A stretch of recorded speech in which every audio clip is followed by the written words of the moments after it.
Now, we all know that I don't need this PSA right here. Look at this fit. Check this shit out. Oh, in fact, check this shit out. We going fancy for today, but we could also do a little bit of that.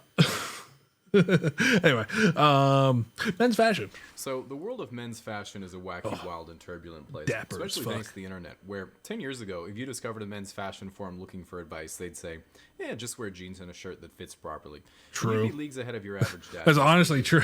Nowadays, while they already existed to some degree, those fashions and forums have diverged and then grown into huge subcultures that include things like your mainstream business attire, high fashion, casual wear, street wear, and all sorts of subgroups vintage under that, including things like your sneakerheads, tech wear, skate wear, pale wave, avant-garde, and then everything Kanye has been in the same room as. On the surface, they all seem like completely different and confusing genres, but it's kind of like how there are a million types of movies, but they're all built on the same principles. So if you break it down into what the actual purpose or inspiration of the different trends are, it starts to make some actual sense. So to start with the obvious, you take business and formal attire, and it literally has barely changed for 125 years besides the fat conductor hats. A basic suit looks fantastic all the time, and the only way it doesn't is if it doesn't fit or you're wearing it at the wrong place. And that's the whole point. It's a super simple yet refined outfit that says, I'm a respectable, put-together person representing a respectable, put-together company, so sign this contract and let's monopolize American steel. So as that devolves a little bit, you have something like business casual, which is of course much more prevalent nowadays as business has become a lot less face-to-face and a lot more online. Some people wear business casual or chic casual outfits all the time, but it works. Peak COVID time. Although I this was 7 years ago, right? Yeah. It's better if you're a bit ahead of its time. Because if you're a high school student or university freshman, it can come off as a bit incongruent because there's really no reason you'd ever need to wear a button shirt other than when your date drove you to prom or that one job interview you've had.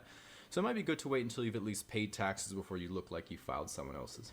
So in my opinion, this is the point where things get interesting because you get to your casual, everyday clothes where you can really express your personality by copying what popular rappers are wearing. It's by far the most rapidly evolving area. This is the most diverse fashion. I think the most noticeable shift recently has been the huge prevalence of streetwear and designer brands gaining popularity with teenagers and young guys. Now, obviously, this has changed. This has changed. Well, not too much, but from what I understand, rich middle-aged guys buying their wife. I don't know what the trends are now. I mean, for an anniversary, but nowadays the barrier for entry is getting like 3 A's that semester. The part that I found the most interesting about some of the streetwear culture is that a lot of unfashionable items are worn ironically, where you're sort of saying, I know so much about fashion that I'm wearing something I know is That's how I wear my clothes. I got them Hawaiian shirts and shit. I love fashionable, because in order to identify something so unfashionable, you would have to know a lot about fashion. Like a while ago, it would be as simple as wearing a pink shirt and putting your hair in a bun because it was the opposite of traditional men's fashion at the time. Then later it was overalls and a bucket hat. You live in a city and haven't ever caught a fish. And then eventually jean joggers and a NASA fanny pack because you're emulating that one weird kid in middle school. I'm still sour about this because I was literally that kid in middle school and people did not think I was fashionable. I did, however, have a pouch for my laser pointer. Now, this sort of ironic incorporation of uncool items certainly doesn't end there, because some brands seem to have been built almost entirely on this sense of consumer irony. And I think the most brilliant example of that is Supreme. Yes. And they were originally a much smaller kind of skate shop clothing brand, but effectively they said, all right, we're a pretty niche shop with a pretty dedicated clientele. Do you think people would buy just a regular white shirt with a box logo on it for $30? And it turns out they would, and as they got bigger, they said, all right, what about something like a Zippo lighter? And that sold out instantly, but as they kept getting more traction, they just said, fuck it. Yeah, just fucking bricks. Sold out instantly. Tennis balls. He's going to bring up the brick. Fire extinguisher. Sold out instantly.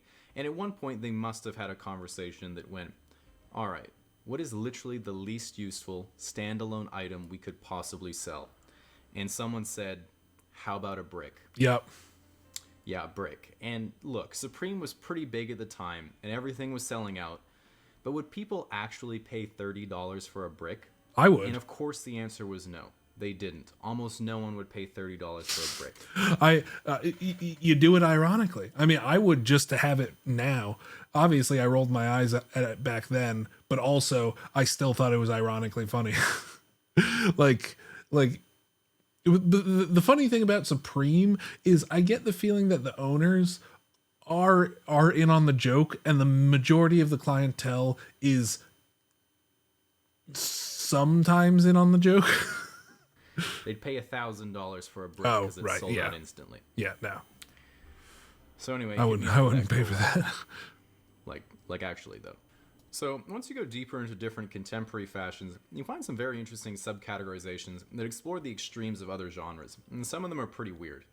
So the most well-known is probably high fashion, which does get a lot of flack for being weird, but it's really more of an advertising campaign and for showing off. Right, yeah, I was about to bring that up, that a lot of these high fashion designs are kind of meant to showcase concepts and kind of inspire or kind of designers inspiration for upcoming commercial lines than it is for actual practical wear. So in a way, it's almost weird by design, which is neither here nor there for me. But if we start looking at the niche clothing that people do wear on a day-to-day basis, it brings us to some super interesting trends. So of course, a massive group that's permeated all casual wear are your sneakerheads, and these are the people you might have heard of who would camp overnight to cop a fresh pair of Jordans, but they only really wear them once for Instagram, and then they resell them the next day at 5 times the price to rich Asian exchange students. I never got. I mean, like I'm not really all that into fashion. I mean, shoes are nice. Like I've got some somewhat nice shoes, but like sneakers Something like Normcore is wearing literally your entire outfit, ironically, effectively dressing as blandly as possible on purpose. Pale Wave is a sort of minimalism that centers around a lack of detail and subtle pastel color palettes. I quite enjoy this look because if people come over to my apartment, I blend in nicely with my IKEA furniture. Then there's All Black Everything, which is also a pretty solid choice if you don't like sorting laundry. Yeah, that's kind of me. And just all cool black. Because it makes your washer's spin cycle look like a portal to the 4th dimension. That's pretty neat. And then something like Avant-Garde, which is sometimes called Goth Ninja, is way more complicated, but is fundamentally about being able to... Wait, Avant-Garde is... Wait, that's just like it's just a term. Are you saying it has a defined style? I thought avant-garde just means kind of like far ahead, you know, advanced guard. I mean, literally.